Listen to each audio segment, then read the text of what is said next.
podería dicir que foi o amor o que me levou a abandonar a illa en que pasara tempos ateigados de alegría e felicidade.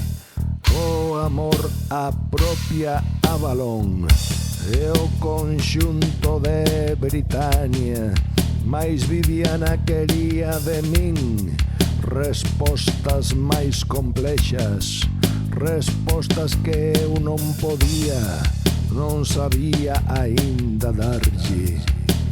E, porén, se dixese que foi o amor a Avalon, tampouco estaría a mentir que a miña intención última foi a de preservar todo canto a illa representaba.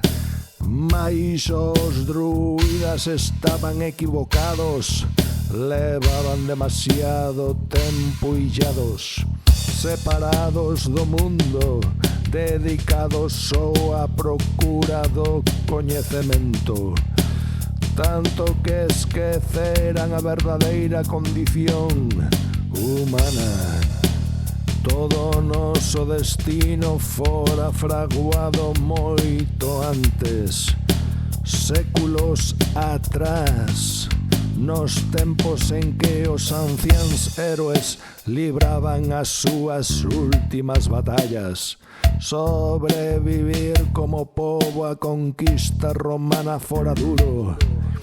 Deronse horríveis combates en que os nosos mortos se contaban por centos.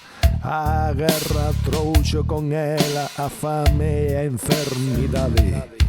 Os cultivos que non eran arrasados polas lexións do César foron queimados pola nosa propia xente para evitar que servisen de abastecemento ao invasor. Sen cultivos, as aldeas foron abandonadas. Houbo que refuxiarse nos montes e nas fragas para sobrevivir co consumo de froitas e dos animais salvaxes que se cazaban. Iso proporcionounos tamén unha arma fundamental: a invisibilidade. As tropas romanas que avanzaban atopaban o seu paso a aldeas baleiras. Pensaban que os celtas escapáramos aterrorizados e confiábanse. Coas tebras da noite saíamos dos nemorosos agochos e caíamos sobre os seus campamentos, aniquilando o inimigo, ás veces antes de advertiren o noso ataque. Iso valeu-nos zona de fantasmas, de pobo meigo que pactara cos espíritos da escuridade. O seu terror facilitaba novas vitorias. Tamén a terra estaba da nosa parte. Era o noso país. Coñecíamos cada risco, cada regato, cada cova onde permanecer acochados, vigilantes, axexándoos. Foi nese tempo cando os druidas acadaron o seu maior poder. A fouteza dos nosos caudillos non tiña dúbida, mais eran os sabios os artífices das estrategias da resistencia. Coñecían as fragas mellor ca ninguén, sabían dos escondedoiros máis axeitados.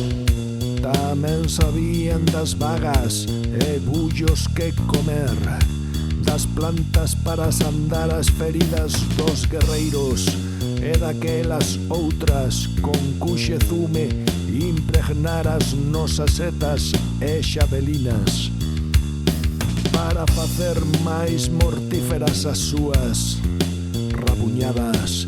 Eran eles quen organizaban as tarefas e traballos nos arraiais improvisados.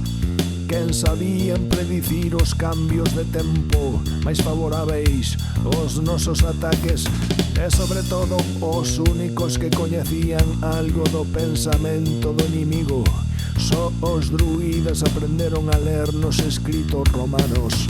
Cada vez que caíamos sobre un dos seus campamentos, por pedimento dos druidas, procurábamos facernos con perganeos e planos que logo eran por eles analizados.